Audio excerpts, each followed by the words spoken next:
Assalamualaikum warahmatullahi wabarakatuh. Selamat siang, Om Swastiastu, Namo Buddhaya, salam kebaikan. Saya Muhammad Akbar Ramadan dengan nomor stambuk A5012530168. Saya dari kelas C Program Studi Bimbingan dan Konseling Fakultas Keguruan dan Ilmu Pendidikan Universitas Tadulako Angkatan 2025. Di video kali ini saya akan mewawancarai seorang guru dari SMA Negeri 5 Palu. Sebagaimana tugas yang dikasih Bapak dosen pengantar pendidikan, yaitu tugas mewawancarai pendidikan sepanjang hayat. Terima kasih Bu. Kalau boleh tahu namanya aslinya Ibu siapa? Azlifa. Iya. Usianya Ibu? 43 tahun. 43 tahun. Pekerjaan? Iya, guru sebagai PNS. Latar belakang pendidikannya Ibu? S1 Pendidikan Kimia. Iya di atas kan. Oh bagus. Oke, langsung saja yang pertanyaan pertama. Menurut Ibu, mengapa pendidikan sepanjang hayat penting bagi individu maupun masyarakat? Ya, sangat penting karena di dalam hidup ini kita memang memerlukan pendidikan sepanjang hayat.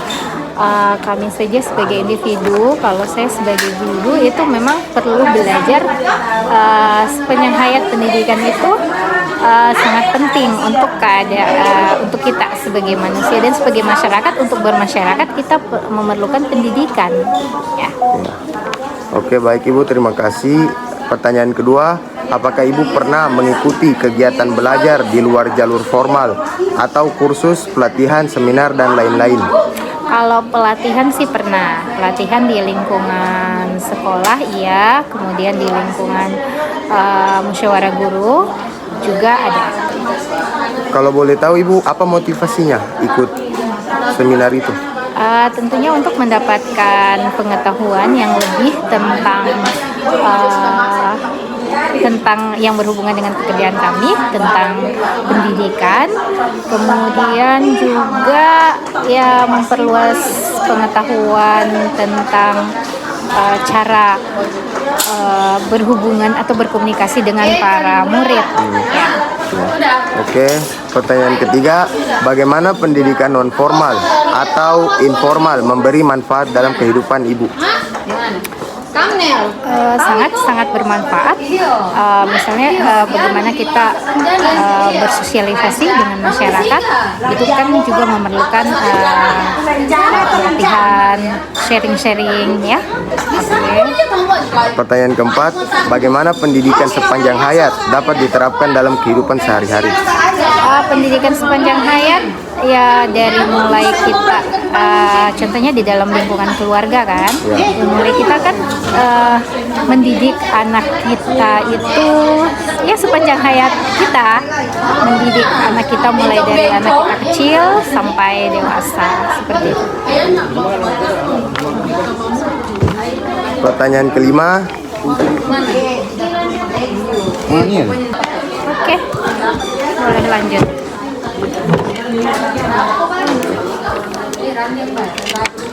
Lanjut pertanyaan kelima, apa tantangan terbesar dalam mewujudkan pendidikan sepanjang hayat di masyarakat kita saat ini? Tentunya dari pola pikir masyarakat itu sendiri. Kalau pola pikirnya, kalau kita mengikuti pola pikir bertumbuh, tentunya akan sangat mudah. Tapi kalau masyarakat masih dengan pola pikirnya tetap, tentunya kita akan sulit dan itu menjadi tantangan. Oke, pertanyaan selanjutnya, bagaimana cara mengatasi tantangan tersebut?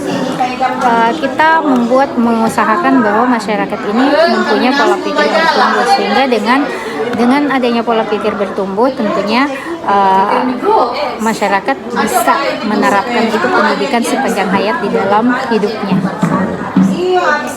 Terus pertanyaan selanjutnya, apa harapan Ibu terkait perkembangan pendidikan sepanjang hayat di Indonesia?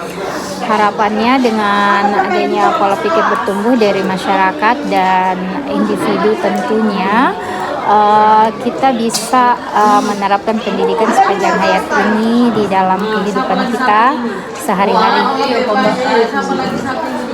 Pertanyaan terakhir, apa pesan ibu bagi saya sebagai mahasiswa agar saya semangat dalam menjalankan pendidikan sepanjang hayat? Ya,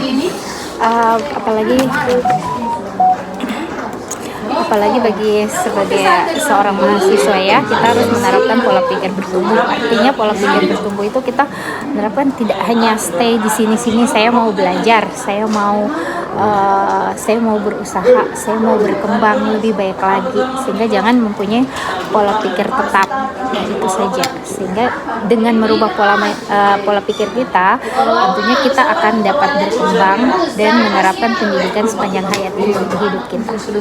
Ya. Oke, terima kasih Bu. Jadi kesimpulan dari video wawancara saya mengenai pendidikan sepanjang hayat, yaitu pendidikan sepanjang hayat merupakan proses belajar untuk berlangsung seumur hidup, tidak terbatas oleh usia, tempat maupun waktu. Tujuannya agar setiap individu terus mengembangkan pengetahuan, keterampilan, dan sikap yang dibutuhkan untuk beradaptasi dengan perubahan, serta meningkatkan kualitas hidupnya.